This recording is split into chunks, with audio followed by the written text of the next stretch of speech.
అందరికీ praise the lord. ఈ ఉదయకాల సమయం దేవుడు నీకు ఇస్తున్న వాగ్దానము నిర్గమకాండము 34వ అధ్యాయము 7వ వచనం.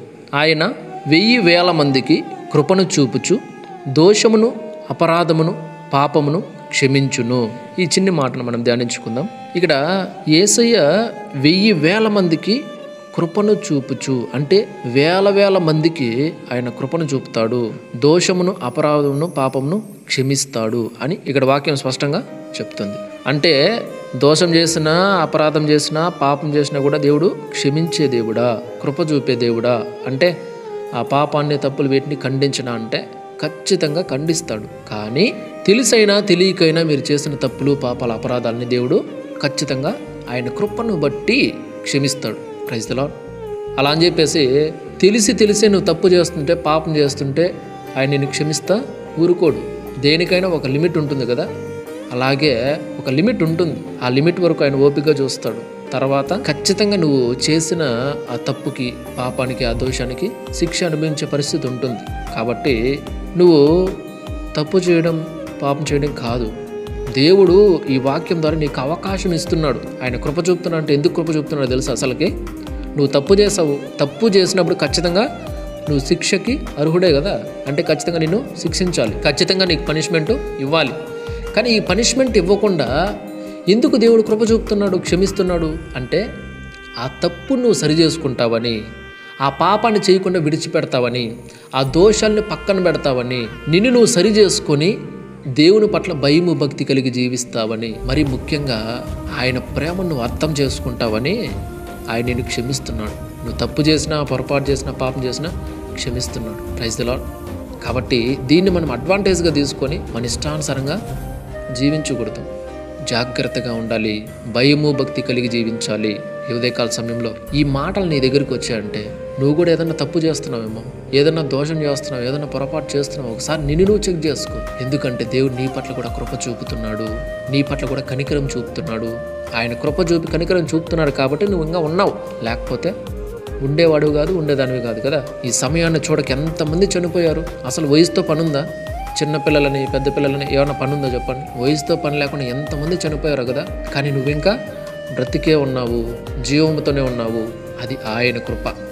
ఆయన కృప చూపాడు కాబట్టి నువ్వు ఇంకా బ్రతికే ఉన్నావు. కాబట్టి ఈ ఉదయకాల సమయంలో ఆయన నిన్ను ఎంతగానో ప్రేమిస్తున్నాడు. అందుకే నీ కొరకు ఆయన ప్రాణం పెట్టాడు, ఆయన రక్తాన్ని చిందించాడు.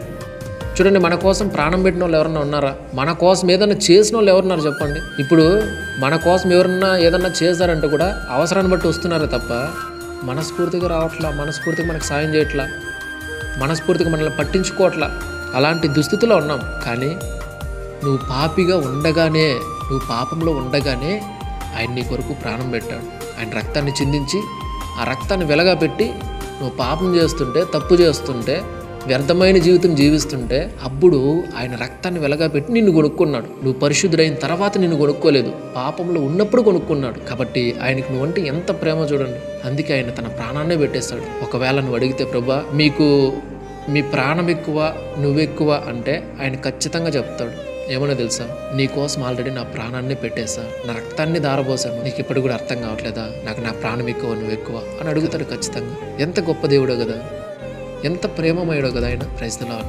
కాబట్టి ఉదయకాల సమయంలో యేసయ్య నిన్ను ఎంతగానో ఇష్టపడుతున్నాడు, ఎంతగానో ప్రేమిస్తున్నాడు. ఆయన తన ప్రాణాన్ని కూడా ప్రేమించలేదు, నిన్ను ప్రేమించాడు, నిన్ను కావాలనుకున్నాడు, నిన్ను ఈ పాపశాప దోషాల బంధకాల నుంచి విడుదల చేయాలనుకున్నాడు. నువ్వు నరకానికి పోకుండా ఆయన రాజ్యంలో ఆయనతో పాటు ఉండాలని ఆయన కోరుకుంటున్నాడు తెలుసా. అందుకే నువ్వు ఇంకా బ్రతికున్నావు. అందుకే నీకు ఆయన కృప చూపుతున్నాడు, కనికరం చూపుతున్నాడు. కానీ నువ్వేమో ఆయన ఎంత కృప చూపి కనికరం చూపినా చేసే పనులు చేస్తూనే ఉన్నావు కదా. ఒకసారి నిన్ను నువ్వు చెక్ చేసుకో. అలా ఒకవేళ నువ్వు చేస్తున్నట్లయితే తెలిసైనో తెలియకైనో ఇంతవరకు చేసావు, కానీ ఈ మాటలు విన్న తర్వాత ఒకసారి ఆలోచించి, ప్రభా నిజమే నేను తప్పు చేశా, నేను పొరపాటు చేశా, ఇన్ని రోజులు ఆలోచించలా, గుడ్డిగా జీవించా, ఎంతసేపు నా సంతోషము నా సుఖము ఇలాగే స్వార్థంగా ఆలోచించా, మీ ప్రేమను మర్చిపోయినా ప్రభా నన్ను క్షమించండి తండ్రి. నా పట్ల ఇంత ప్రేమ చూపుతున్నారు మీరు, ఇంత కృప చూపుతున్నారు నా పట్ల మీరు, కానీ నేనైతే ఇలాగే వ్యర్థమైన జీవితం జీవిస్తున్నాను, నన్ను క్షమించు ప్రభా అని ఆయన పాదాల దగ్గరికి రా. ఆయన పాదాలు పట్టుకో, ఖచ్చితంగా ఆయన నిన్ను క్షమిస్తాడు, కృప చూపుతాడు. Praise the lord.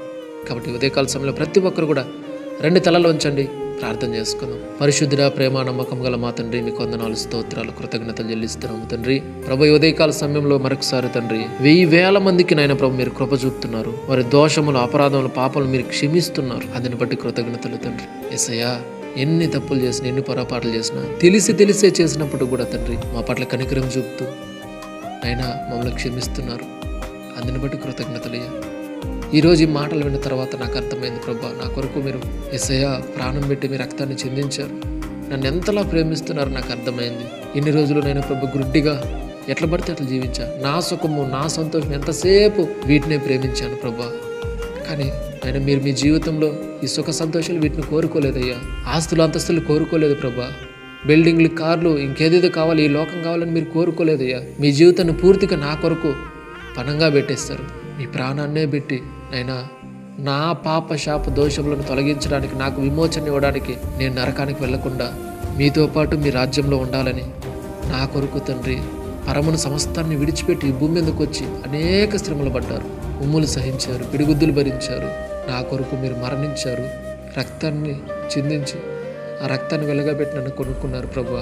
ఎందుకు పనికిరాను, ఏ గతి లేనున్నాయా, అయినప్పుడు కూడా నా కొరకు మీరు ప్రాణం పెట్టినందుకు కృతజ్ఞతలు చెల్లిస్తూ మరలా 3వ రోజు పునరుద్ధానుడే తిరిగి లేచి తండ్రి అయ్యా నా కొరకు ఇంత గొప్ప కార్యం చేశారయ్యా. అందుని బట్టి కృతజ్ఞతలు చెల్లిస్తున్నాను ప్రభా. లేదయ్యా, ఇక్కడ నుంచి నేను ఈ పాపాలు చేయను, ఇలాంటి పనులు నేను చేయను తండ్రి. వీటిని నేను మీరు చేసిన దాన్ని అడ్వాంటేజ్గా తీసుకున్న ఇష్ట ప్రకారం నేను జీవించను ప్రభా. అయ్యా, ఇదిగో మీ పాదాల చెంతకు వస్తున్నాను, నన్ను క్షమించండి, నన్ను మన్నించండి ప్రభా. మీ రక్తంతో నన్ను కడగండి అయ్యా.